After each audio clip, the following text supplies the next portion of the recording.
Good evening. I'd like to welcome everyone to the Planning and Zoning meeting for this evening, Thursday, June the 1st, 2017. First order of business will be our public hearings, and our first only public hearing tonight is the Dollar General Site Plan -109. Mr. Ham?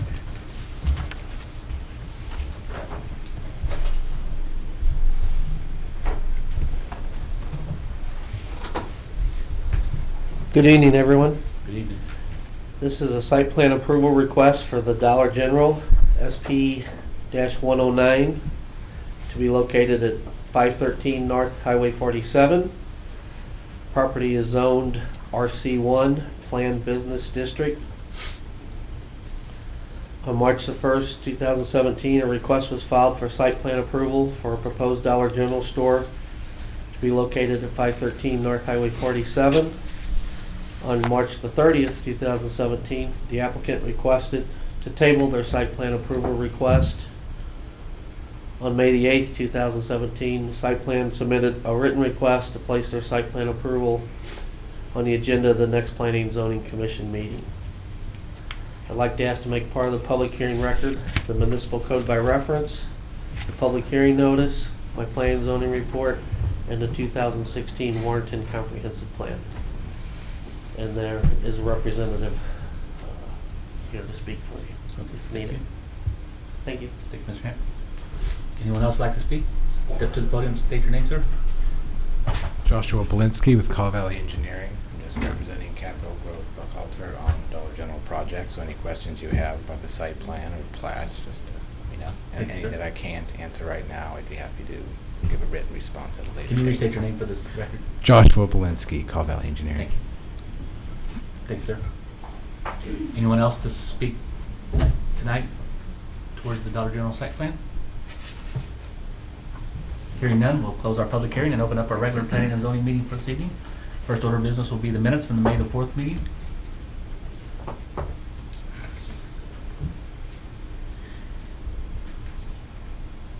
Make a motion to approve the minutes as submitted. Seconded. We have a motion by Mrs. Scott, second by Mr. Cooper to approve the minutes as submitted. Any questions or comments? Roll call vote. Mr. Costello, I will abstain. I was absent from that meeting. Mr. Deitch, Yes. Mr. Cullum is absent, Mrs. Scott, Yes. Mr. Barton, Yes. Mr. Schwab is absent, Mr. Durbin is absent, Mr. Gerloff, Yes. Mrs. Blondin is absent, Mr. Cooper. Yes. Motion passes 5-0 with 4 absent and 1 abstention. Next order of business will be the Highway 47 Dollar General Edition. This is a subdivision approval request for the Highway 47 Dollar General Edition, SUBD-59. Property is located at 513 North Highway 47. Property is zoned RC1, Planned Business District. And basically, they're combining a couple unplatted parcels to make the one lot for the proposed Dollar General.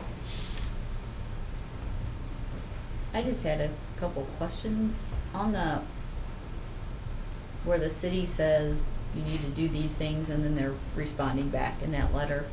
Number 3 said, please provide a legal description of all utility easements to be granted by the city per section 410-222D. And their response was, will be provided as they are developed. And then on number 4, it says, please update the proposed plat by revising the notes near the existing sewer easements that you are requesting to be vacated by the city to state to be vacated by a separate document. And then it says that they removed the sewer easements from the plat. So I guess my question is, are those 2 items answered? As far as the sewers, yes, at the previous Board of Aldermen meeting, the board agreed to vacate the existing sewers that would no longer be needed, and they have provided not only the drawings, but the written legal descriptions to Melody. And then the other one where it says that they'll be provided as they're developed, is that? That would be if there's any additional utility easements in the future. If they run any other easements across that property, then they would So the provide it people to who the city. reviewed this in the city are comfortable with that answer? Yes. That's what I'm asking? Yes. Okay, thank you. Director of Public Works has signed off on it.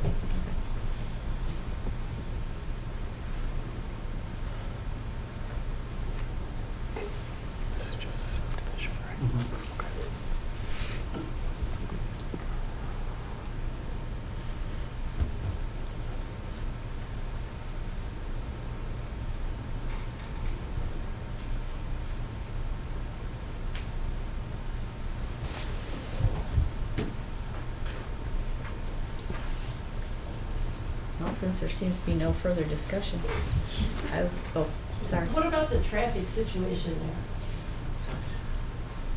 there?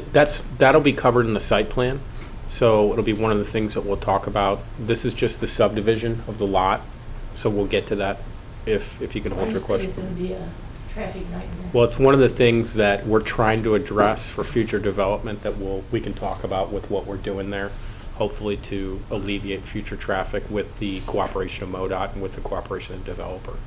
I could just see a lot of accidents there. Sure. Okay. All right. I will make a motion to approve the subdivision request as presented. I'll second that. Motion by Mrs. Scott, second by Mr. Deach to approve the subdivision dash 59 for Dollar General addition there. Any further questions or comments? Roll call vote. Mr. Deach? Yes. Mrs. Scott? Yes. Mr. Barton? Yes. Mr. Gerloff? Yes. Mr. Cooper? Yes. Mr. Costello? Yes. Motion passes with 6-0 with 4 absent.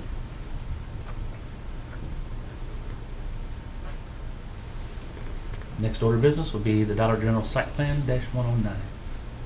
This is the site plan approval request for the Dollar General SP-109 to be located at 513 North Highway 47.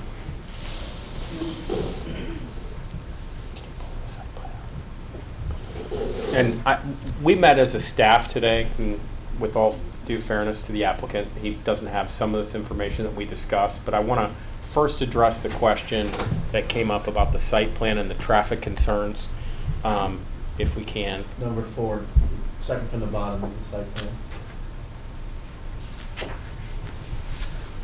Can we enlarge that maybe so we can? Does anybody have their laser pointer? Yeah, right. Okay. So, This working. Highway 47 is, with regards to the traffic, Highway 47, this is a MoDOT. Is it backwards? This one works. All right, so Highway 47 is obviously owned not by the city, but by the Missouri Department of Transportation. So they control all the ingresses and egresses onto and into properties. We do not grant curb cuts for these particular developments along here. Like, for example, the Valvoline oil change up there that's up there by Highway 47 and Highway 70, that is, MoDOT controls that, MoDOT grants that because they control it. So we don't control curb cuts under the roadway. However, with regards to traffic concerns, one of the things that we're doing with regards to this project is there is a street stub here called Flora Avenue. We're going to retain ownership of this street stub as a public street with the idea that as future development comes along with regards to this lot and even this lot, that there will be a joint entrance that this will develop into, so you're not having additional curb cuts on Highway 47. And that's with the cooperation and the approval of MoDOT, correct, Jack? They were in favor of that. They were in favor of that. So to kind of create internal drive lanes as this RC1 district develops across here, we don't control where this is located. That is MoDOT's, they dictate where that's located. But however, because we're going to retain control of this as a street, this access point will be something that will be also accessible by this particular property. So you don't have additional turn-ins and exits. We can have a better flow of traffic and a more internal flow with these developments as they go along 47. Does that make sense? Not really, but. What doesn't make sense about it? We don't control this ingress egress point. That's MoDOT that grants that, okay? So we're not here today to approve that because MoDOT's already approved that ingress egress point. It's already built. It's already built. What we've done is we've retained control of this street here, which they will put part of their improvements on, so that as traffic patterns continue to develop along Highway 47 and other developments continue to grow here, we hopefully can create a corridor here that will allow these developments to have internal drive lanes and keep the traffic off 47 there. So although we can't do anything about this curb cut that's already built, we can do something about future development along 47 to try to limit the amount of actual traffic coming off 47, but direct and flow traffic into internal drive lanes along the developments there. So that's what we can do, and that's what we're anticipating now as part of our plan. But that's in the future, That's in the future, yes. not while you put the building. I'm not putting the building up, I'm the city attorney for Warrenton, so I don't control where they put it up. But this curb cut is an access they already have, probably a property right they already have. MoDOT has granted it, and is allowing them to keep that curb cut. Now, it'll have to be built to MoDOT specifications along 47 with regards to the apron and you know, the internal, external access points. And, you know, obviously, as the traffic becomes a concern, you know, MoDOT will have to address it because Highway 47 is their roadway. Now, where exactly is this? What's the intersection? Flora. Flora is, yeah, Flora Next Street. to The florist is right here. A Moment of Grace is right here. Oh, This is the building that was there for a long time that became dilapidated and they tore down. okay. And this is, it's the house with the, I just remember it's the house with the really big Circle Drive and the really big back covered patio, Yeah. you know, right up there on 47. So, yeah, not much we can do with regards to this because we don't control that traffic pattern. That's MoDOT's. This is a state highway. We've never asserted any authority over that. That's exclusively the control of the state. But it is part of our planning to make sure that there's some shared drive lanes to reduce future development traffic on there as part of the RC district. Because what I'm seeing here, since we only have 2 lanes on the side, we're gonna have a lot of traffic going in and out of the Dollar General with people cutting through to go the opposite, whether it's left or right, then we're gonna have that traffic backed up. And it's Because already it's- backed up. Because Sure. we're gonna have, the light and the traffic coming, because we have the Absolutely. emos right there as well. Right. So is there an Understand. intent of having another lane built eventually? That is a MoDOT decision. That is completely within MoDOT's control. They have jurisdiction over this roadway. They have jurisdiction over the traffic patterns. They are responsible to make sure that traffic is safe and not backing up.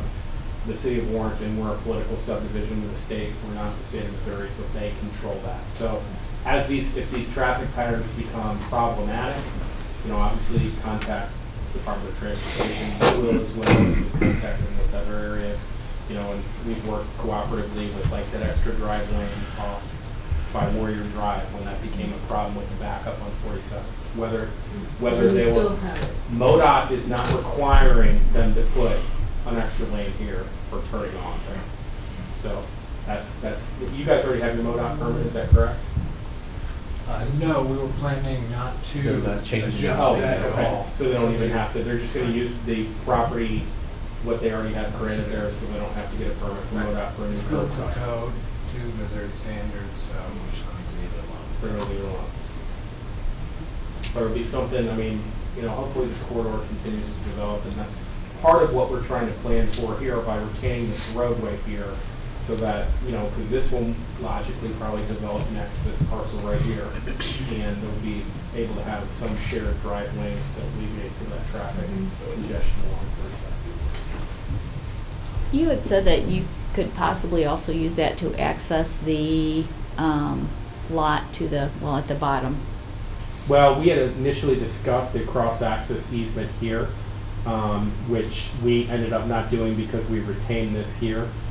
Kind of our justification with not, our idea is eventually, if this property were to develop, would be have this property owner seek a cross-access easement here, which would be the logical thing. But our thought was, this is the more immediate concern because it's the most logical commercial developable lot at some point.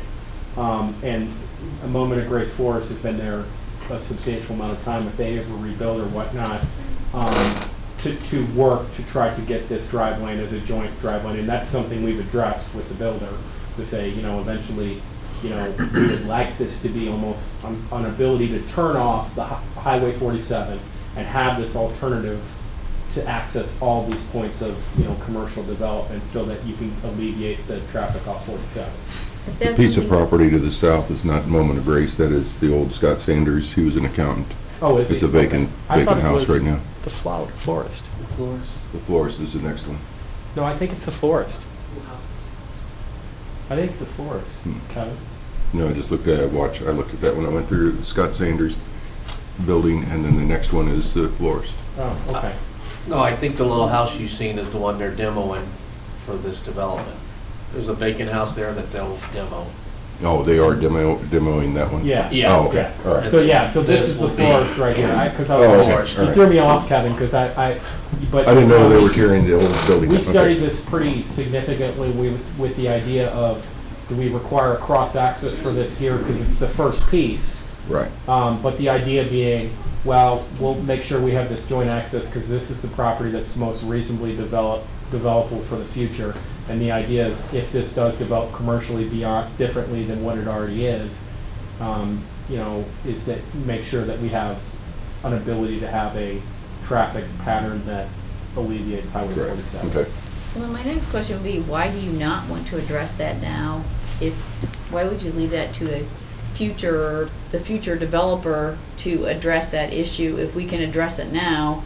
Because otherwise you could have one developer basically holding another developer hostage Yes. for that access. I don't understand why we wouldn't I will say do that this, it now. was something we spent a significant amount of staff time debating, was whether we originally we talked about a cross-access dedicated to the city for public use over this entire strip. That affected the viability of the development for Dollar General. And so we kind of compromised and say this is where, this is the most immediate access point and leave this for future development. However, as part of the site plan process, you guys can add conditions. If you want to require a future cross-access to this property to be granted from this property owner, you guys can do that. It was just trying to come up with something that worked and also had some pattern and plans for future traffic patterns.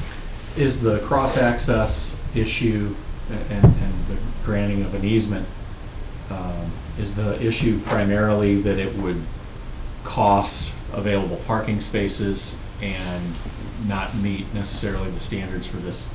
My understanding of it is it Development. potentially could cost, more so it was a concern here, but also, there is a legitimate, for this property owner, if this develops, there is a legitimate concern that you're creating a roadway that then they have to maintain and plow and fill potholes on knowing what the development here is.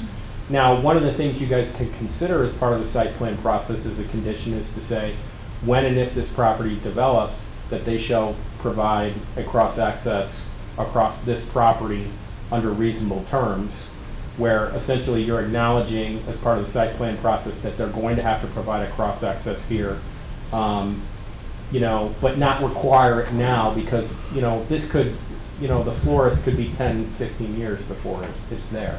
I think and I don't want to speak for the developer, and I'll let you speak to that, was the immediate concern of, okay, now we have these extra maintenance costs, not knowing what's going on with regards to these two spaces. We definitely resolved it for the north side, but the south side, we kind of left that open-ended because, the idea was, well, that's probably not going to develop as quickly as that side. But it's a point we discussed and a point well taken. What, I don't know what if is the the, developer has And a it's comment about it. 2 lots down to the corner. what is the width of the drive aisle between, I can't quite see it on here. Is it 30? Jack? 36. 36. Oh, okay. You have plenty of move. It's not a standard 24-foot drive aisle. I mean, do you want to address the request about a condition requiring, a future cross-access, but not requiring it now? I'd like to discuss it with Dollar General because they can be cagey about providing those cross-access easements up front without knowing what the property is going to be in the future. Because they have had issues with a competitor maybe going in next door, and they would rather not provide that cross-access and give them access across their property to that development. So I could broach the subject with them and say, hey, is this a possibility with them? And they may want to provide it. The issue with that argument, though, is that the next door neighbor property at this point, they've got an existing curb cut that basically goes with the property forever, correct, Mr. Gravel? Yes. Yeah, with Um, MoDOT. You're not required to get a new permit. However, if in the interest of the city and the residents of the city, and going to fewer points of access on 47 as opposed to more, Yes, much better. the fact that potentially another retailer that might sell similar products may locate next door Next or door. on the other side doesn't satisfy our concern. all of us that are in business would love to have less competitors Right, rather than right, more. right. But that argument doesn't do much for me. Right, I was only saying what they might come back with, Right. and it could be, you know, a project killer in some way, Right. you know, providing that. I'm not against cross-access. to other And my properties. point is, that doesn't really Right, right, point taken. pass I the test with me. would, I want to know that when and if that property is developed, the property to the Mhm. south is developed, assuming that it's something that maybe results in the existing building being removed and that it's not a monumental obstacle for that property owner, because to deny that property owner the free use of their property to do what they choose within the bounds of city ordinances, that denial would be no more fair than denying Dollar General Right. the opportunity to use property. Can I make think a it would be a point? good idea to get the cross-access at this point versus down the road. On the other part of 47, where all the gas stations, it's, you taking your life in your hands and going with your thought with all traffic movement. Let's not repeat the same problem we have in that area, in this We've area. discussed it about where the Valvoline is, where the bricks are laid across that piece of property, where you can't cut across to get up Correct. to the Valvoline Instant Oil Change, and the idea being, let's not make that mistake again. Correct. Because, I mean, I think honestly, when you look at this RC1 district, if you're gonna get commercial development along both sides of 47, ideally, we would have drive lanes that would run parallel to 47 to pull the traffic off. Correct. Although they're still gonna have access points for the individual areas, people are gonna be more prone to turn in first and then drive down, or turn in down and drive down, and we're gonna require it for this. And I will say this, the engineer has been very cooperative in working with us and figuring out a solution for this roadway here. So, yeah, I mean, it just was something that, you know, we knew traffic pattern wise, this was gonna be a concern. And when we looked at 47 as a whole, we realized our best way to develop this is to have a cross-access all the way down 47 on both sides as it develops, and really try to get them in place so that when the new development comes in, they've already got that access in place. Because where they're gonna require this property owner down here to provide the same cross-access, reciprocal cross-access, and the same could be said there, because they are gaining cross-access when this does develop in the future. They are gonna gain cross-access over here, and they're gonna be gaining cross-access because of this roadway that's here across this property as well. So, that's one of the issues that came up, and I think it's an important thing, because it's one of the things we spent a lot of time discussing, because we know we can't control what they do with 47, but we can try to pull some of that traffic off and make it safer to drive there. And, you know, my point to Dollar General would be, you know, clearly this location is attractive to Dollar General because it's got some of the highest traffic counts in the city of Warren. And that's a logical reason why you want to locate a business, no matter what your business is. The more vehicles and traffic that pass, the more opportunity you have to market to your client base.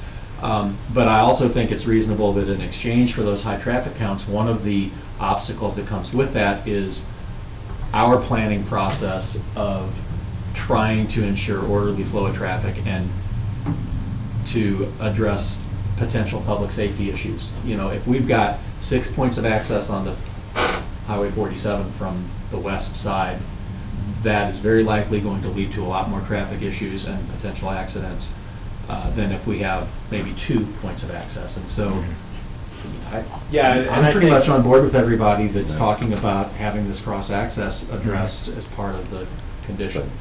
Yeah, I'm not against this, I just wanted to give you I know, you're here for warning that. about it, yeah. And like I said, they worked very cooperatively with us on this, and they made their position, hey, it's a competition issue, and that's one of the I've got 4 points to bring up to you guys that I want to make points about, and you know, one of the things we looked at was, look, these are residential driveways, now you're putting retail stores in there, so, you know, you have pre-existing residential driveways that are now becoming retail stores, and so the spacing of them and whatnot, just having the ability to have these alternative cross-access drive lanes, just we think is going to be essential to keep Highway 47 safe. Quick question, those are all residential properties? Well, they were houses. Warehouses? Yeah. if they're converting those entrances to commercial entrances, they will have to get a permit through MoDOT, and then they will be subject to any changes, spacing. Well, they're the same that you have. You don't have to get a permit for yours, and you're converting it to a commercial They're all purpose, right? existing. Right, I'm just talking about any spacing requirements, and your concern was a backup of traffic, which may. Right, but say they have a driveway right here that's constructed in the same dimensions as yours, they're not gonna have to get a permit. They're not gonna have to get a permit, just like you're not gonna have to get a permit. We're not changing any portion of the. Right. entrance here. If they don't change any portion here, Well, residential entrance will be used for. Oh, okay. All right. So they will have to. get it extended, Get a permit, okay. right. So then they will be subject. Well, I mean, the two other buildings to the south of this property are both currently former residences that are now operated as businesses. One is the florist, one is the dentist. And they're using existing access that has always been there. They didn't have to get any special blessing from MoDOT to do so.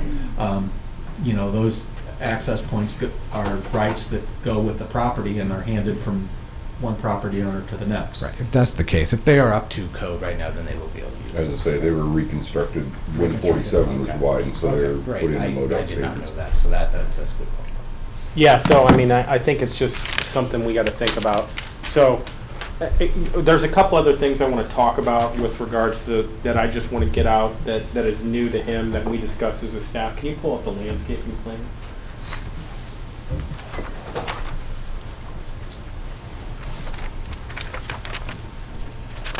And then I promise I'll be quiet. We were just talking the other day how quick these meetings have been going, and the only thing that's different is you. The truth, But that's okay. We missed the you. truth would hurt some people, but Yeah. the truth does not hurt me. We missed you. All right, so just want to, on the next is the landscape plan. I want to direct your attention to section 405.110, which I will read in brevity. Okay. Foundation planting shall be planted and maintained along all exterior walls of a building at the ratio of one plant material for every 5 lineal feet of exterior wall. Said plant material may be clustered or otherwise arranged for optimal visual effect rather than being spaced evenly along the building perimeter.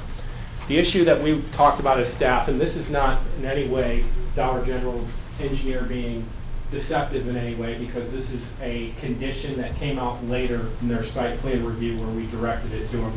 One of the concerns we have as staff is this is their landscaping and it surrounds the two sides.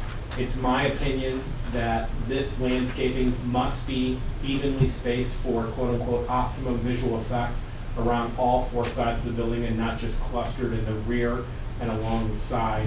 So I think that's something in the landscaping plan that needs to be adjusted, which is required for the RC1, district.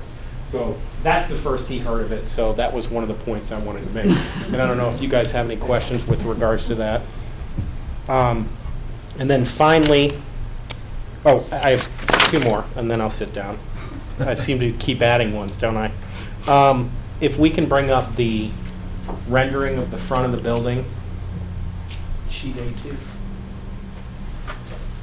And I can stop or slow down if I'm getting too much information or going too fast. We discussed, this RC1 has some special architectural features regarding this property. And just a couple of the comments that we discussed as a staff, and you can't really see this very well, but this is a brick, and then this is a brick base with an ephes, and this is an ephes with a brick base down here. And I don't want to hit you in the eye and get sued, but this is a brick base with an ephes right there. I'm not sure what the material is on this, but there is a section that says the use of all sides of structures. This is under the architectural section of the code, 405.110 G1.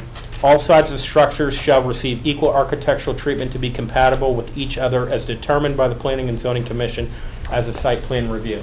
So there is, you all have some ability to determine and look at the architectural features of the building. Originally, Dollar General's worked with us to eliminate, this was a metal back here. Clearly, we wanted the material to be consistent, which they've done, and they've put the ephes here, around here. And Jack, jump in if I get anything wrong that we talked about. The rear was metal. The rear was metal, and they've corrected that.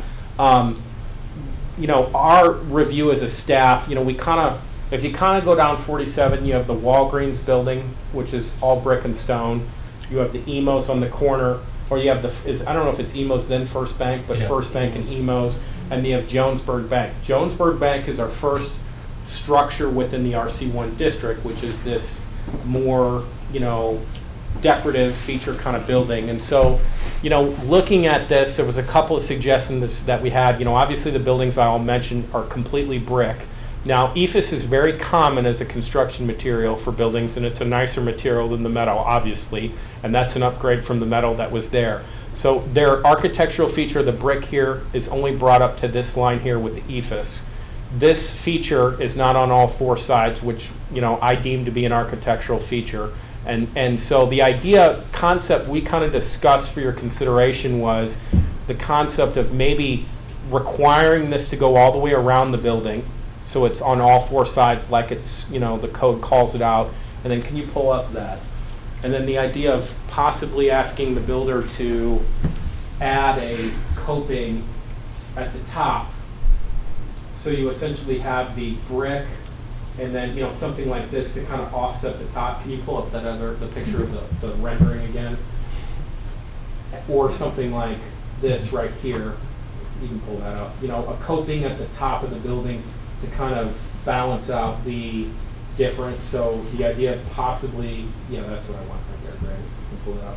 So the idea of maybe a coping across the top, it was just a thought we had to kind of offset, keep it the same color as this, but the coping around and carrying this decorative feature around all four sides, or I don't, you know, it's the first time we brought it up, and then taking that coping around all four sides to give it a little bit more architectural detail. I think the trade-off is, you know, if you guys agree to allow them to only bring the brick up to this elevation and do the EIFS right here, you know, I think there's some justification to require some of the additional architecture features, and you guys have discretion in what architectural features you guys want. You know, this is their standard sign. We don't have a lot of regulations over their sign, and you know, it's yellow. That's Dollar General's thing. But it's a pretty basic architectural feature. So I just wanted to bring up that architectural aspect of it and see if you guys wanted to discuss that as well. What is the material facing on the upper elevation? Above the brick, what is that material? I'm sorry, that's the architect. I think it says on 11A is EIFS. Yeah. So the dark brown shaded is also EIFS? Yeah. I think so. Yep. Kevin, is that what that stuff I showed? Is that called coping? Is that what we would call it? It's just a finish at the top. Just to finish at the top. Right. What You is know, EIFS? Yes, that's a question. Exterior insulation finish system. What There is, you go. what does it look like? It's styrofoam Stucco. covered with plaster. Just like Kinda a- like the a columns. stucco. Just like a Like a stucco. stucco. Yes. It's very, very, very common. Yes. Is it the title building up the street? That's an EIFS, isn't it, Kevin? No, No. Oh, it's not EIFS? no, that's a true plaster. Oh, okay. And, you know, the EIFS looks very much like plaster or stucco. Mhm. The one downside to EIFS in our climate is that, and I can tell you from an insurance point of view, insurance companies don't like to insure buildings with EIFS because over time it has a tendency to allow water infiltration behind, and it flakes off and you get water issues in the building structure.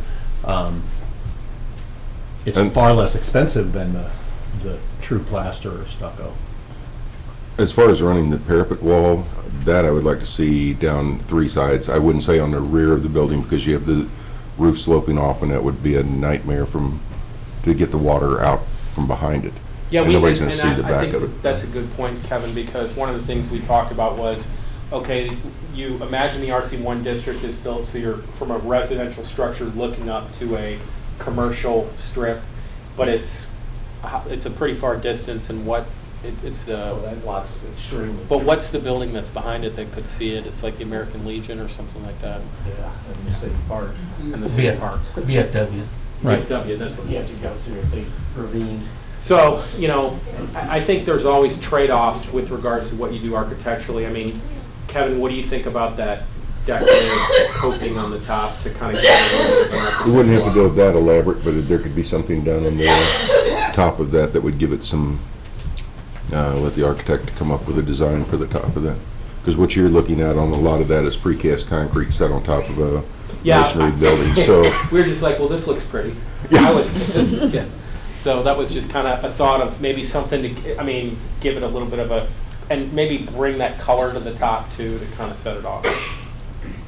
And you could also, with a parapet going around it, offset it instead of being just flat, that it sticks out from the building to give it a little more definition to the building. That it would overhang 12, 18 inches. So that was one of the things was, you know, just pointing out you guys have some additional ability to review the architecture. You have the ability under the code to require a consistent architectural detail around the entire building. So whether that's the height of the brick, whether it's this structure itself going all the way around 4 sides or 3 sides like Kevin suggested, and then maybe some type of decorative thing along the top, you know, that maybe brings the colors together or whatnot, you know. And one thing I would like to see is that the parapet wall is tall enough that it hides the rooftop units so that you cannot see mechanical systems. That's one of my biggest pet peeves. Now, Kevin, just for a layman, which I am with regards to this, is that considered high enough, or are you saying higher? It may need to be higher, just need to, I'm sure they haven't designed the rooftop units, but if they stick up 6 feet or 4 to 6 feet above the roof and you have a 12-inch parapet, you're going to see it, which is Okay. just an eyesore. Okay, so I think that's a good comment to address. Any other thoughts about the architecture or questions you guys want to discuss? As I look at that, I'm mindful of the fact that as people pull off the highway and come into Warrenton, they go through Gasoline Alley, first of all, and then they hit this section. And I guess I'm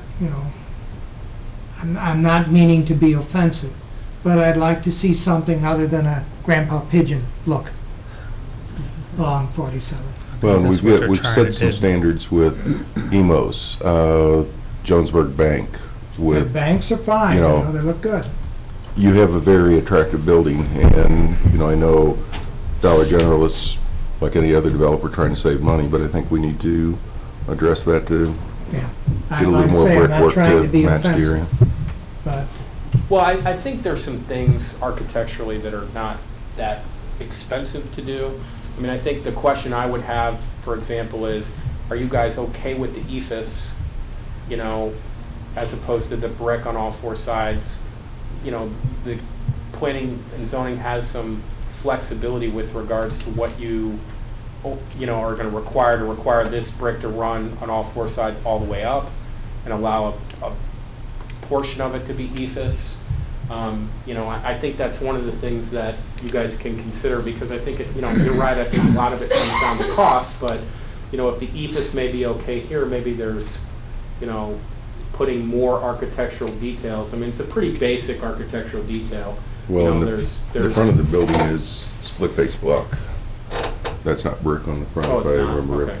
Well, it shows you how even little less I know, Kevin. So I think it's just, you know, giving them some feedback on the architectural details. And then Yeah, let me we don't go have this. over one more thing, and then I'll sit down, I promise. If we can go to the plan where what plan has the loading area? Can we go to site plan?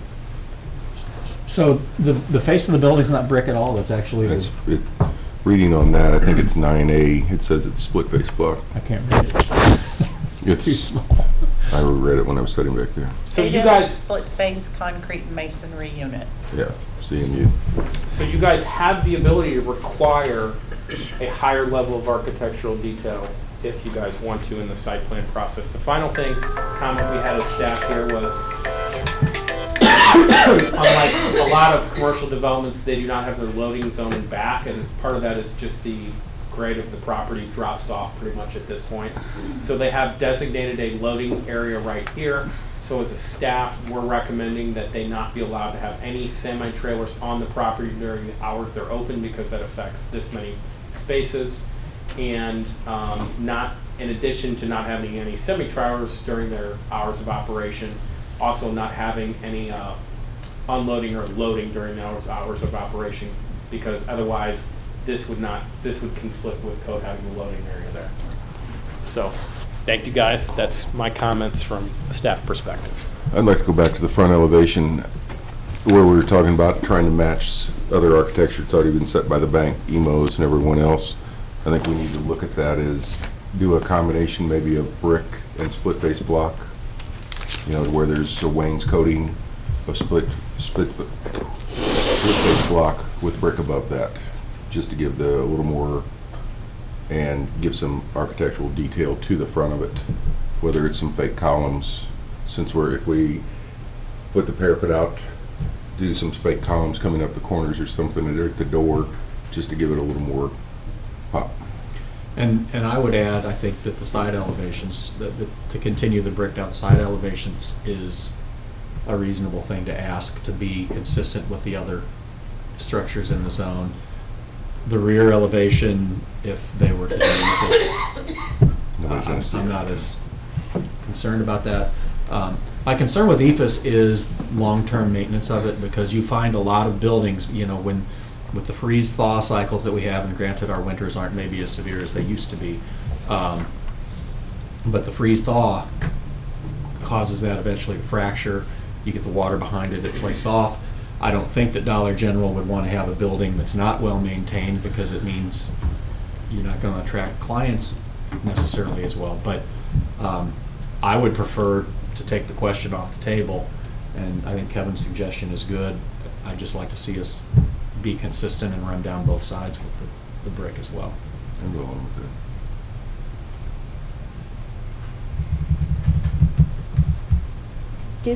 This is completely off the architectural, but do the sidewalks stay where the sidewalks are? The sidewalks are out of MoDOT's right away. So they'll stay there. Yeah, So they stay where they are? yes.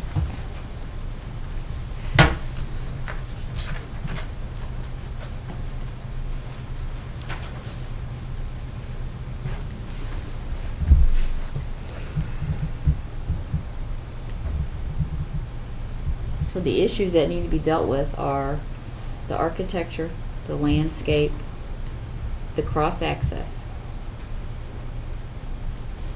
And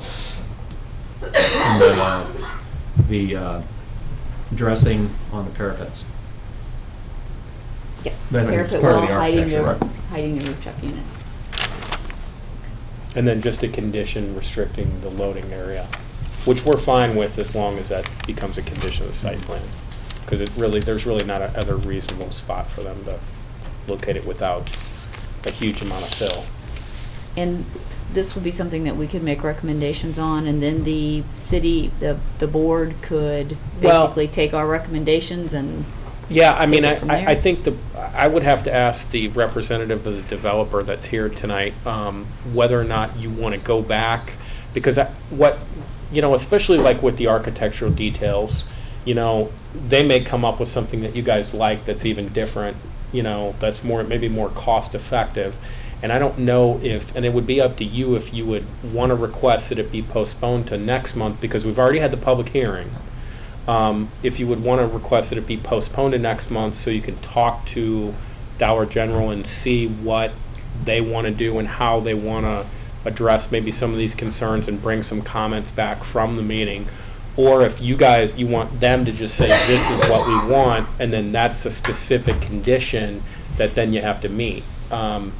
I think the first option would give you the most flexibility, but, it also would delay your approval by a month, But you've already had your public hearing here, so you wouldn't have to have another public hearing here. Not sure how critical the timeline is. Is there any chance of keeping it on the agenda by providing separate submittals prior to that date so they can be approved? Are you saying keeping it on? I guess the complication is our code specifically calls out the architecture to be approved by planning and zoning, okay? So if they're going to approve this tonight with conditions, it's going to be as they dictate it, without any feedback from you or alternative options from you. So if you're good with the direction with no EFS and the brick going around and all those other things, without maybe getting an alternative to bring back and show them and say, hey, we've got this idea, then we can add these conditions and a motion can be made to pass it on. Or if you want to kind of take these ideas and comments back and maybe work with them and then come back to planning and zoning You know what I'm saying? Instead of going directly to the board, because, you're either gonna have, very specific mandate from planning and zoning with what they want to see done with regards to the columns and the overhang and whatnot, or bring it back to your architect and say, these were the concerns that were raised, what do we want to do to address them? I'll have to bring it to the attention of the architect and see, because I'm not sure what they would like to propose. It may not match exactly what you want. You might like it or you might not, so they. I mean, there's maybe a little bit more flexibility, because ultimately, under our code, you guys direct the architecture for approval to the city council, or to the board for it, so. And I would like to see revised drawings before we'd say, yes, we're going to approve this with this addendum. So I would like to see the revised drawings. Okay. So do you want to request a postponal to next planning and zoning meeting? Okay, all right. And we've had a fair amount of discussion. Should we articulate the recommendations or the things that we want specifically? Yes. Yeah, I Yes. think so, and I think we can probably put an email, out to say these were, just to reiterate in writing what comments came up. I have Okay. a question. As far as the loading or the deliveries for this location, Can you pull up? are you going to have a restriction on time frame? And are they going to have the room for these trucks to be able to pull in without having to back up? And the way they're going to come in and out of 47? So we discussed that as staff. So essentially, by restricting loading and semi-traffic, they're going to be able to load. Now, do you live in a residential structure around here? Is that what the concern is? No, I'm concerned with if they're going to be delivering. They will only be at able to noon. deliver, no, they won't, what are the conditions, because of the way they have their loading area designed, they cannot block these parking spaces when they're open. So they're not going to be able to load and unload during, we're gonna request a condition they not be able to load and unload or bring a semi-trailer onto the property during the times that they're open for business. Okay. So that's gonna be, I would assume, Dollar General's open 9 to 5 or 9 to 7 or whatnot. And my understanding of it is they're gonna take the semi in here, wait, did I get that right, Jack? No. Take it in here, hook it in here, and then back it up here. So it'll all be on site on the So property. it will be on site? Yes. Because one of the concerns too that we have to consider in the mornings is we already have enough traffic with our buses. Right. And if we have a semi coming through here to deliver, that's gonna cause a 7 problem. o'clock in the morning, Sure. because they got 2 hours to unload it. So I don't even think morning delivery is gonna be a good idea. Well, they, I don't, what time does Dollar General open? Do you guys know? I think it's at 9. Well, one of the things I think we can look at and we can add to the comments is looking at traffic patterns and see if we want to extend maybe that delivery by an extra hour to say maybe no deliveries between 8 and, Well, actually, I think it's gonna have to be earlier because our buses start running at about 6 to start picking up children. The hours of operation for semis could be from 9 p.m. to, and they need to be off the property by 5 a.m. Okay, well, that'll be one of the things we look at. We need to give them a reasonable opportunity to service their store and load and unload. Well, that is reasonable. Sure. My husband used to work for Frito-Lay, and they would have to go Sure. at 2 o'clock in the morning, and that's why people work night shifts. Well, what I would suggest is that the developer take that into consideration in your revised plans with regards to working with us for a restriction on deliveries. If you can find out when most of your deliveries come and give us some feedback on it, and then we can take that comment back and review it with them. So I guess to recap the conditions that I've heard, and to give you the opportunity to communicate back to Dollar General and the architects, and everybody jump in because I might leave some things out. The architecture, our preference would be that there be no ephes on the front or side elevations, that the split-faced block be limited to the lower portion of the structure. Or as an accent. As an accent feature, and that basically from the wainscot level up would be brick to maintain some consistency with the other commercial structures that have been built recently in the area. That the parapet walls extend high enough to conceal any rooftop mechanical, air conditioning units, et cetera. That the parapets be dressed with some type of architectural feature to give some additional accent. Have I covered everything on the architecture? And, Shrubs. Well, that would be, Oh, that's and then on the parapet go down to 3 sides on everything but the back side of it. And if the units stick up, then propose some way to build a parapet wall just around the HVAC system that hides it. The other was just more Probably more. architectural detail on the front. Correct. Right. Add some Okay. columns or Yeah. some type of other detail to it versus a flat wall. And I think one of the things is more architectural detail on front, but you're not necessarily thinking they have to be surrounding all 4 sides when you bring that point up, Teresa. There's the basic architectural detail and then maybe a little bit more detail on the front to make it stand out. Correct. Right. And then to reorganize the foundation plantings to conform to the existing code for the zone, so that it Surrounding all surrounds 4 sides all and 4 sides. optimum visual appearance. Visual appearance. As far as the cross-access, I personally, I believe that that condition should be met, and that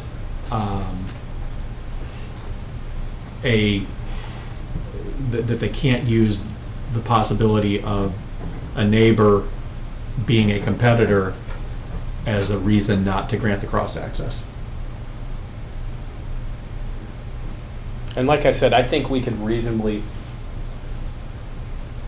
mold that cross-access to say, you know, a future granting of a cross-access when a building or a zoning application has been received by it. So it's not as though you have to grant it now, but Right. we could grant it when. So we don't have to chase that down for, you know, we have to say, look, your site plan requires them to give cross-access. Yeah. Just whenever development were to occur in the future, the cross-access will be granted with reasonable conditions, and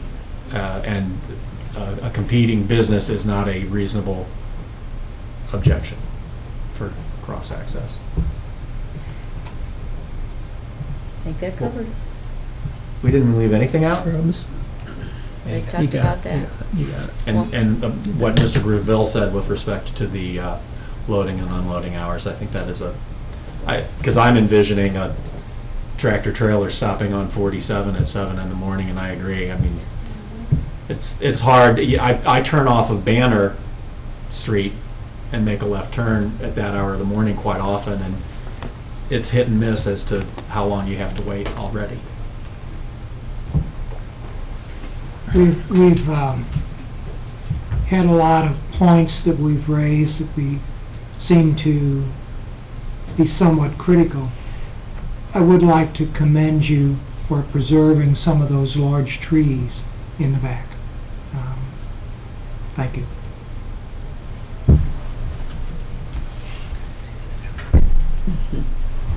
So do we need to vote on those recommendations, or do we No, I just need think to say that's you our gave him the guidance? list, and I think now we just need a motion to postpone it to the next meeting in July. Yeah, go Like I ahead. said, Justin, can this be taken care of? These are not insurmountable. These are fairly typical that we hear. Can you step up to the microphone so that public can hear you? These are fairly typical comments that we receive, and I don't see them as being insurmountable, so. is So there- you want them to just make the motion with those conditions? Yeah, these are, not to say vague, but I think we could provide something that you would like that would match all these descriptions in a single submittal, and if they don't, if they make comments, it would then at that point be then pushed back. I'd like to maintain our timeline as much as possible without postponing it right now. Okay, well then I Go to think the board on June the 20th, it would go to the board on June the 20th, you think? back to P and Z on July the 6th. Okay, do you think you could have it ready by June 20th?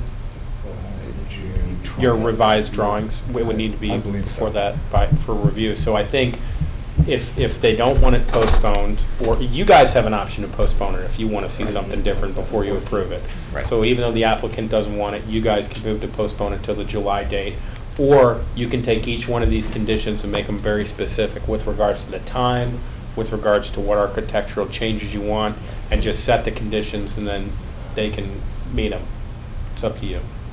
But if you say, you know, like Kevin, if you say, hey, look, I want to see the drawings before I vote on this, you guys absolutely can postpone it, which may be somewhat disappointing, but I think, we'll do everything we can to facilitate a expedited process. You won't have to come back here for a public hearing, so it can just come back to the next meeting. I think it's gonna be very hard for us to say, here's what we're looking for, to go to P and Z and them understand exactly what we're asking for. I would really like to see the drawings before it goes before the board. I don't have an objection if Kevin wants to look at it. I don't think that's unreasonable, because we're the ones that are being asked to Review the protect the architecture. interests of the community. Right. So it would just be a motion to postpone to the July meeting. So moved. I second it.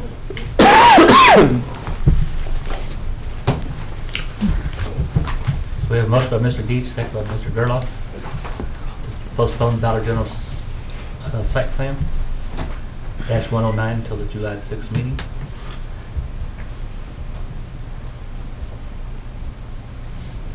Any questions or comments? Which will give them time to address the issues that were brought up tonight. Any other questions or comments? Roll call vote? Mrs. Scott? Yes. Mr. Barton? Yes. Mr. Gerloff? Yes. Mr. Cooper? Yes. Mr. Costello? Yes. And Mr. Deach? Yes. Motion passes 6-0 with 4 absence. Thanks for your cooperation. Sorry about that. Number 4 on the agenda, re-subdivision of Lot 1 of Northfield Place. This is subdivision approval request for the re-subdivision of Lot 1 of Northfield Place, SUPD-60. The property is located at 505 and 507 Ingram. Property is zoned C2 General Commercial. And the only additional comment is the applicant has submitted a written request to waive the required stormwater management plan due to the proposed lots 1A and 1B are already developed, and no additional site improvements are planned at this time. And you have the preliminary plat showing all the existing improvements on the site, plus the proposed record plat.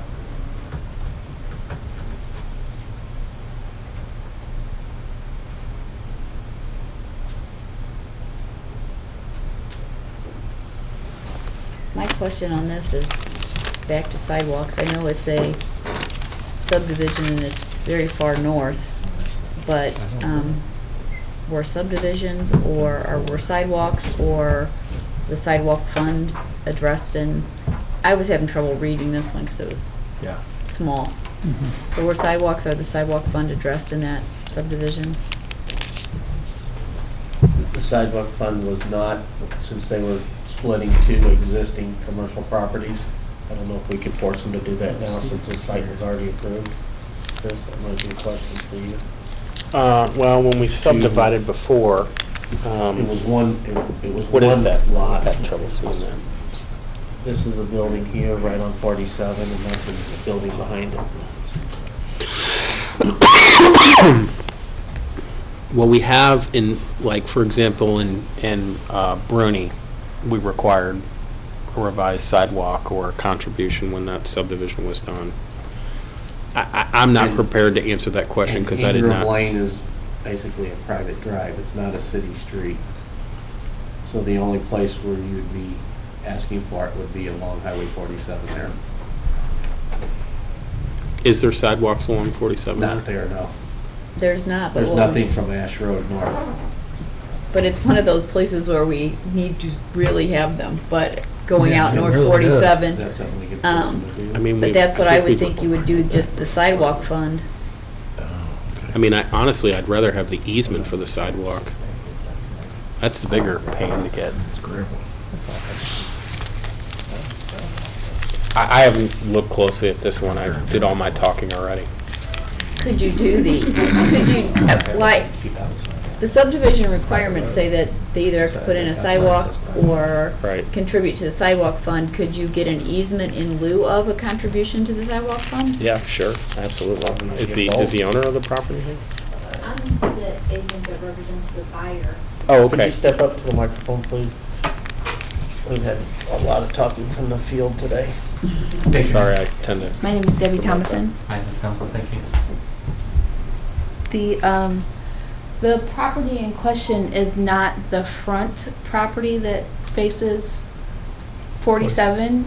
You would need to make a left on Ingram, and it's the property in the back. That's the So- parcel they're selling, but they're splitting out of the overall piece. Correct. So it does include both of them. Okay. Well, You're taking the original piece that includes both of them, and you're cutting it in half to sell the back half. Right, okay. Yep. And that's why I didn't know if we had the authority, since it was an existing approved site. It's still a if we could come back subdivision. now and ask for that. We've done it, yeah, I mean, the code and says any time you do a subdivision. I mean, I guess the question would be, and you represent the buyer, so obviously it's a little bit of a surprise to you, would be, maybe you guys could vote tonight if there's no objection with, the submitting to the board, the question of either requiring and I don't think it would be a significant donation to the sidewalk fund. $75 for that. Yeah, it's $75 a foot, or in lieu, if they would grant us an easement, so eventually when we did put sidewalks up there, we could, I'd rather have an easement. It's much Well, easier I to build a just think we- sidewalk with an easement. And I agree, I would be comfortable with that. I just think we need to start looking at getting sidewalks out North 47. And I know we're starting kind of on the opposite end, but you gotta start somewhere. So, I mean, I would be comfortable with an easement. Is it a sidewalk easement? What is that, MoDOT? Yeah, MoDOT won't let us build those. Well, maybe what you guys can do is, if you guys want to vote to approve it, we can get that addressed to the board before the meeting in front of the Board of Aldermen. Straighten out, get a clear opinion on whether or not it's required, and maybe work with the buyer of the property to see if they can talk to their seller about an easement in lieu of a donation for that, because that to me is way more valuable, the most valuable thing, short of them being required to put it in. But yes, when Kreider went in, we did require, when that subdivision occurred, a stormwater plan and that, which is not required because it's already developed here, but we did require it. And they also asked for waiving the stormwater plan, correct, until development of the, Yes, because they're not doing any development at all on there now. They're just trying to sell that back building. so.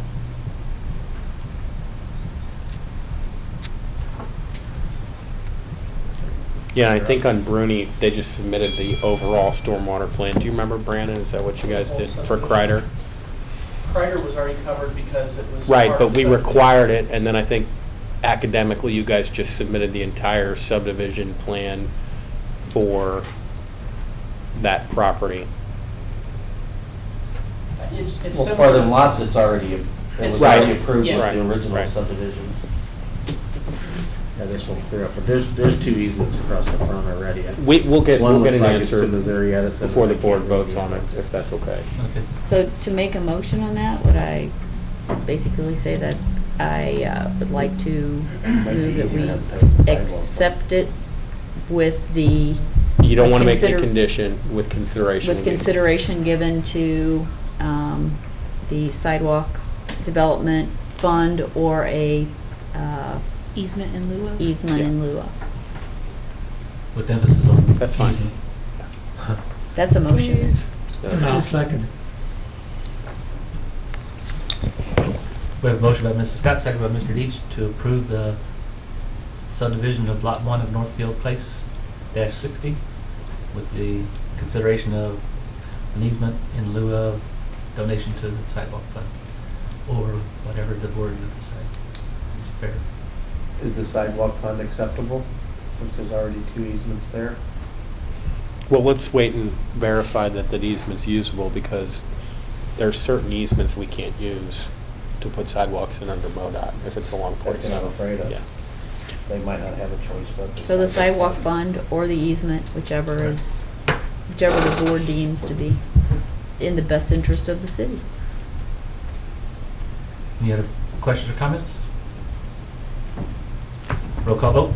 Mr. Barton? Yes? Mr. Gerloff? Yes. Mr. Cooper? Yes. Mr. Costello? Yes. Mr. Deitch? Yes. Mrs. Scott? Yes. Motion passes 6-0 with 4 absent. And our last order of business will be the Ruther subdivision, subdivision -61. This is a subdivision approval request for the Ruther subdivision, SUBD-61, located at 1056 South Highway 47. Property is zoned agricultural reserve. Okay, so. And Mr. Brandon's here if you have any specific questions for him. I have the same question. I figured. Was consideration given to the Good question. to sidewalk or sidewalk fund? There's not a dedicated sidewalk easement. There is a 20-foot wide general easement along the front that's for the city. It's for anybody, any utility that would need it. So, I mean, the city could put a sidewalk in a 20-foot wide utility easement or easement that's dedicated to them. We could clarify that on the plat with some language if you'd like.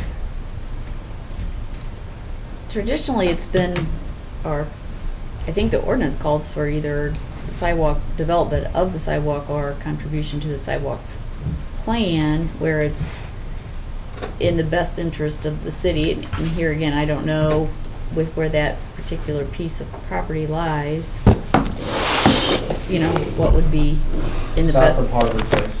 Yeah. I drove by it. I mean, I know where it's at. I just don't remember where the other sidewalk across the street ends. So The sidewalk is on the other side. That's that sidewalk that was put in with the grant funds a year ago. Goes all the way down to Dry Fork Crossing. This is across from the fire station. Yep.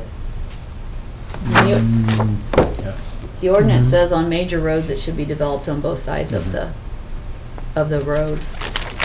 And I think sidewalks on that side exist all the way up to the from the north all the way to the library. And then they stop and there is no sidewalk then. It starts again at the church. Does it start at the Lutheran Church again? It goes all the way up to Warder. That's right, it does. So, Yeah. I think long term, having sidewalks on both sides Does- is what the city's looking for. Sure. Does the what's that, retirement? What's the place just north of it that you just did? Assisted living home? Do they have a sidewalk? I don't remember. I drive past it every single day. I should know this, but I don't remember if they do or not. Because I was gonna say, It's right there at the light. yeah, I was gonna say, I can't think of any sidewalks south of the light because the sidewalk crosses at Warrior Avenue Right. to the west side. Goes through the church. And goes, you're right, south of the church and then all the way down to Dry Fork Crossing. Yes. So, I mean, Well, and that's why the sidewalk fund is created, Sure. because you have, it's like, well, I'm not gonna put mine in because there's something that attaches to it. Well, then if you put into the sidewalk fund, they can start building that way. So, or Sure. do something with it. But yeah. I just think we need to consider the sidewalk fund on every subdivision, and this is a subdivision. Do they have, is it a requirement, is it either put the sidewalk in or pay into the fund, or can the city just say pay into the fund? What's the, can they, if they want to just put the sidewalk in? That's not the first time the debate has come up. 'Cause that, They have in the past said, we want you to put in the sidewalk. However, I will tell you, generally speaking, if there's an offer to pay into the sidewalk fund, you guys have accepted it. I would just say, I would not want to accept a sidewalk fund donation moving forward unless we knew we had a dedicated easement that in some time in the future, we could go and put it in. And Harbor Place did put a sidewalk. they did put a sidewalk in? Okay, I should have looked, I just drove past it on my way here, and so if they put a sidewalk in, do you want that in a sidewalk easement? Since we can't put it out on the street because it's MoDOT. Normally, if you're on a city street, you put the sidewalk 1 foot inside the right of way, so do you want to, So it would have to be a separate dedicated thing. well, we could add it on the Then plat. 20-foot easement. Yeah. Or even if you want, I mean, we can do the first 10 feet of it. I don't think there'd be any problem with you putting sidewalk in a easement dedicated to the city. No, there wouldn't be an issue with that, as long as it's not in the MoDOT Sure, yeah. It's So on, you it's want on, to just install the sidewalk then, Brandon? I will ask them, I mean, I'll ask, I would bet, They're gonna wanna do the fun. I don't know, we'll have to see, but I mean, is that okay if we go either way with it? Are you acceptable to either fund it or build it? I'm opposed to it. Please step up to the microphone, please. I'll get out of the way. State your name, ma'am. Sure. My name's Rebecca Kuhn, and I live at 504 Candlestick Court in Warrenton. So my property backs up to it, and I have a child who is deaf in one ear and going deaf in the other ear, and I'm opposed to it because if you're talking about a subdivision, you're going to have children living in the neighborhood, you're going to have buses, and you're going to have people walking all through the neighborhoods as it is in our subdivision. So it's just appropriate, especially being on the highway, that applying to the fund is not even an option when you're talking children's lives and the highway and stuff like that, because they're going to be walking to school. That's just the bottom line. Thank you. What they're requesting here is cutting 3 acres out of the 36 acres. They're not requesting to develop it into an individual lot subdivision. Correct, yeah, we're not gonna take this 33 acres and turn it into Field of Dreams like Honestly, that's this. what I was thinking. What they're doing is they're gonna take this existing house of 3 acres and cut it out. Subdivision plat. It's a subdivision plat, but we're not creating a small lot residential subdivision. We're taking 36 acres and making 3 acres and 33 acres. Yeah, they're just cutting 3 Yeah, we're acres just cutting down one to 3 acre 54 piece miles. where the house and the pond and the shed. They're just taking that and basically creating a legal tract of ground there. So that way, if they want to sell the house and keep the acreage, or sell the acreage and keep the house, just to give them that ability. That's all. We're not putting in. Okay. They're not, you know. That's kind of misleading. Well, Under my impression. Yeah. I mean, it's a, you know, whether you're taking 40 acres and splitting it into 2 tracts or splitting it into 200 tracts, it's still a To subdivision. divide property within the city limits has to go through the subdivision procedure. If anything, right now, it's just gonna stay field and woods. If at some point in the future, somebody, if they wanna develop it, or they wanna sell it and develop it, then it's gotta go through the whole process. I mean, for one, it's zoned agricultural, so they'd have to rezone it.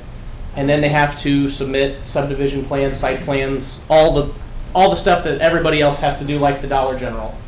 You know, if that's what they wanna do in the future. Can you do stipulations? Step back up, you got step. I might as well become your friend. But you just said. Can you put, I'm sorry, again. Can you put in stipulations also that if the property would sell, that they have to put in a sidewalk? No. You can't put No, stipulations? this is a ministerial task. Okay. The only thing is what's allowed in the code, which is to require either, when a subdivision comes in, they can review the stormwater plan, and they have the option of allowing them to pay into the sidewalk fund as in lieu of putting in the sidewalks themselves. Now, what Brandon was saying was, if they come in with anything else in the future, if they come in and they build more than likely it's going to be a small lot subdivision. When they come in and build a small lot subdivision, just like this subdivision requires sidewalks or consideration of sidewalks, that whole platted streets, all that will require sidewalks throughout the entire development. So it's already in the code. Although we can't put it in the stipulation, I can promise you that if they come and try to do a small lot subdivision, they will be required to put in sidewalks. And we're having a lot of conversation about things that may be years and years down the Right. road, and are things to discuss in another meeting. Yep. Okay.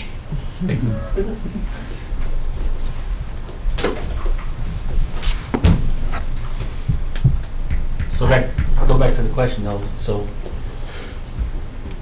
What was the question? I think the question Sidewalks? was, what options do you want to give Right, Brandon yeah, with I regards mean, to would you the sidewalks? Yeah, what's the are you acceptable with saying approve it conditional on either sidewalk fund with an easement or sidewalk installation with an easement? You know, do we want to dedicate a specific 10-foot or leave it the 10-foot, or leave it just inside of the 20-foot? Where are sidewalks? I don't know where this is on 47.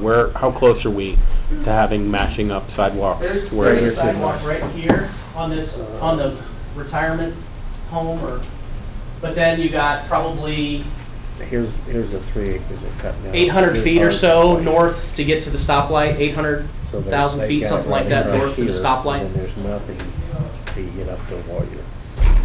So.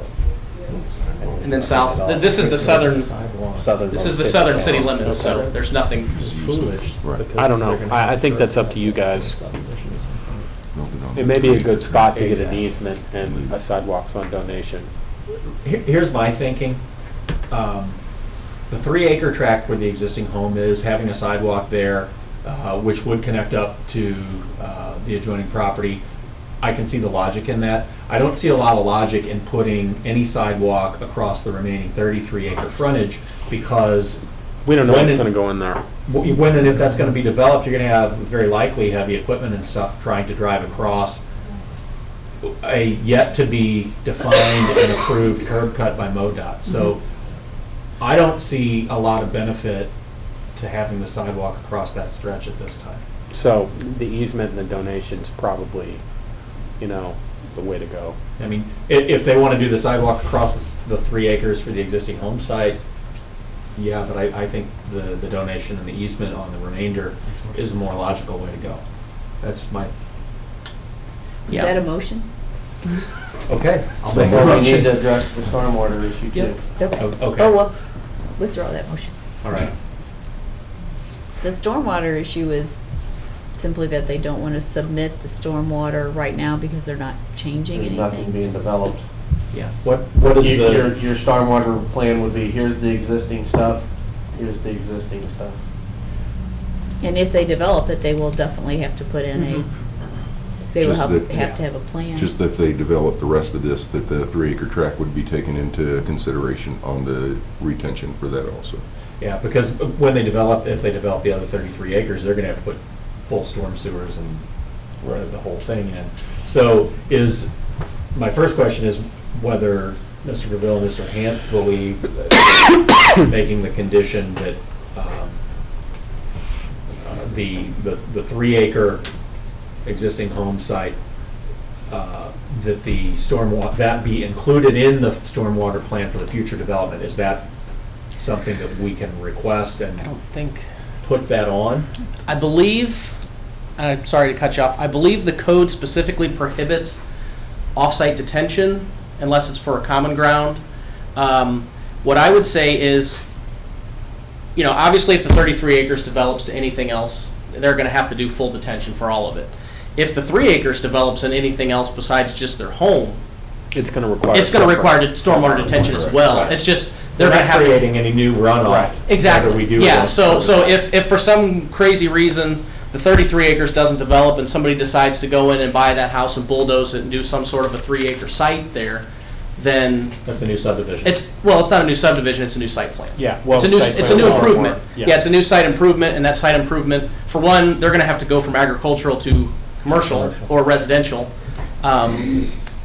Yeah. So at that point, you would. They'll need a land disturbance permit. Yeah, so at that point is where you would trigger your detention requirement.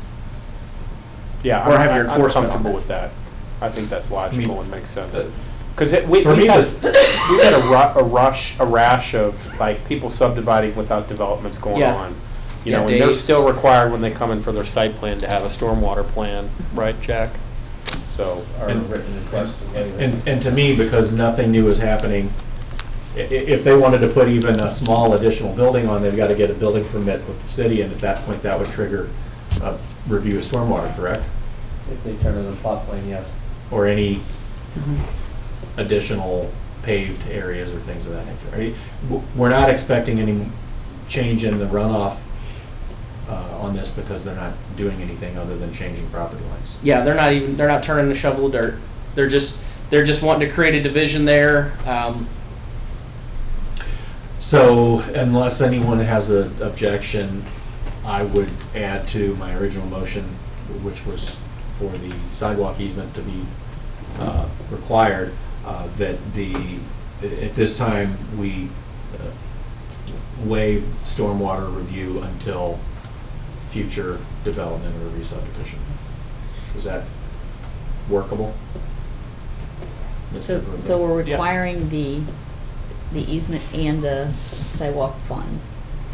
Yes. contribution. And my only concern with that is the thought of, we're talking what happens, if they develop this 25 years from now and Apron comes in and they tear it out.